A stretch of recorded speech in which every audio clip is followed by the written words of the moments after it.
Welcome to The Explainer. Right now, we're unpacking one of the absolute coolest stories of the World Cup so far. We're looking at Colombia's thrilling march to the round of 16. It's a run that's been totally defined by incredible fan energy, undeniable flair, and perhaps most surprisingly, an absolute tactical masterclass in defending. Today, we're going to break down exactly how this team was built to survive and advance, and how their rock-solid defense is actually the true foundation of all that on-pitch magic. Pundits and analysts have literally been scratching their heads after Colombia's recent 1-0 victory over Ghana. Why? Well, because it honestly looked like Colombia advanced without ever really leaving second or third gear. If you were watching the match, you saw this deeply calculated patience. The tempo was totally controlled, there was almost zero chaos in the final third, and they just completely dictated the rhythm of the game without ever hitting full throttle offensively. They comfortably booked their spot in the knockouts by basically suffocating the game. So how exactly did they pull that off? Here's our roadmap for today's explainer. Number 1, march to the knockouts. 2, a historic defensive wall. 3, the modern wingback. 4, searching for a killer instinct. And 5, the Swiss challenge. All right, let's jump right into part 1, march to the knockouts. That recent match against Ghana, it was the perfect snapshot of the classic, high-energy Colombian style right out of the gate. From the very first minute, Colombia fed off this absolutely electric crowd, bringing a pressing intensity that Ghana just couldn't deal with. And early in the first half, that pressure paid off big time. A gorgeous delivery from substitute Luis Suarez found John Arias completely unmarked, securing a 1-0 lead. What happened next was just a masterclass in game management. It was such a comfortable, tightly controlled performance that manager Nestor Lorenzo actually rested their star playmaker, James Rodriguez, at halftime. From there, Colombia just manipulated the clock and totally choked out Ghana's midfield. Ghana huffed and puffed, but they couldn't break through the defensive shape, allowing Colombia to dictate the game on their own terms right up to the 90th minute. Moving on to Section 2, a historic defensive wall. So here's the thing. The real engine behind all this success, it isn't just the dancing or the flair. It's the fact that they've built an absolute fortress at the back. 3. That number right there is huge. It represents 3 consecutive clean sheets for Colombia. This is a historic first for the Colombian national team at a World Cup. In modern international football, where attacking talent usually dominates, this defensive unit has been completely impenetrable for 3 straight matches. Think about the psychological toll that takes on an opponent. After 45 minutes of finding absolutely zero space, opposing forwards start dropping too deep, they lose their shape, and they essentially neutralize their own attack just out of sheer frustration. We've got to give massive credit to manager Nestor Lorenzo here. He has meticulously set this team up to defend as a cohesive, suffocating unit. Instead of a passive low block, Lorenzo uses a highly active mid-block with incredibly disciplined spacing. You've got John Lucumi and Davinson Sanchez acting as literal brick walls in the center of the defense. They're not just sweeping up danger. They're aggressively stepping up to intercept passes before attackers can even turn. Ahead of them, the midfield pivot acts as this relentless shield, always forcing the play out wide. And then on the flanks, you have Daniel Muñoz totally dominating the wingback position, making sure no easy crosses get into the box. The result of all this? They have only let in 1 single goal this entire tournament. And honestly, that was just a fluke deflection earlier against Uzbekistan. They are proving, without a doubt, that an organized defense is the ultimate separator in knockout football. And look, pundits all over the globe are echoing the exact same sentiment.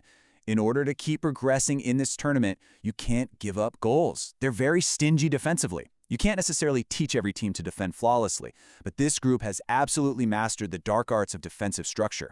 When we talk about them choking off passing lanes, it means their wingers are dropping back to create these tight, compact triangles with the fullbacks and defensive midfielders. They're basically trapping the opposition on the touchline and killing any attacking momentum before it even reaches the final third. Okay, Section 3, the modern wingback. Now, this rock-solid defense, it's exactly what powers their attack.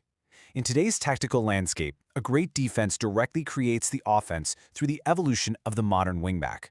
Take Daniel Muñoz, for example, who just had a phenomenal season lifting a European trophy with Crystal Palace. Today's wingback isn't just a defender tracking back, they act as a tactical overload. Muñoz exploits the half spaces, constantly forcing opposing wingers to track him deep into their own territory. By doing that, he neutralizes the opponent's counterattack by trapping their most dangerous players on defense. He pushes incredibly high up the pitch to stretch the opponent's backline, all while relying on that midfield shield we just talked about for cover. We're actually seeing this massive tactical shift away from the traditional number 10. For decades, guys like Valderrama, Zidane, or Messi were the central creators getting all the touches. But in the modern game, it's the center backs who get the most touches, orchestrating the build-up play from deep. Why is the classic number 10 faded? Because of the exact same suffocating, compact central defense that Colombia is currently using. There's simply no space in the middle of the pitch anymore, so the primary playmakers have shifted to the outside. Players like Muñoz take immense pride in being the creative engine on the flanks.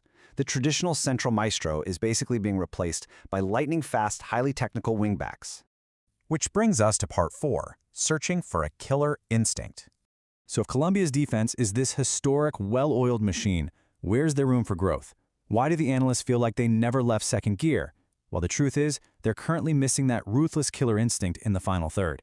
Against Ghana, Colombia created a ton of high-quality chances. Cutbacks, set-piece headers, but they either went wide or were hit straight at the keeper. They easily could have scored 3 or 4 goals to completely kill the game off early, but they lacked that clinical finish. And the danger here is immense. In knockout football, leaving a game at 1-0 is playing with fire. One unlucky deflection, a momentary lapse, and your tournament run is over just like that. They definitely have the guys to fix this, though, spearheaded by the dynamic movement of Luis Díaz. He consistently gets the highest number of touches in the opposition's box. But it's his positional discipline that makes him so lethal. By hugging the left touchline, he forces the opposing right back and center back to stretch wider than they want to. This creates those super dangerous one-on-one isolations.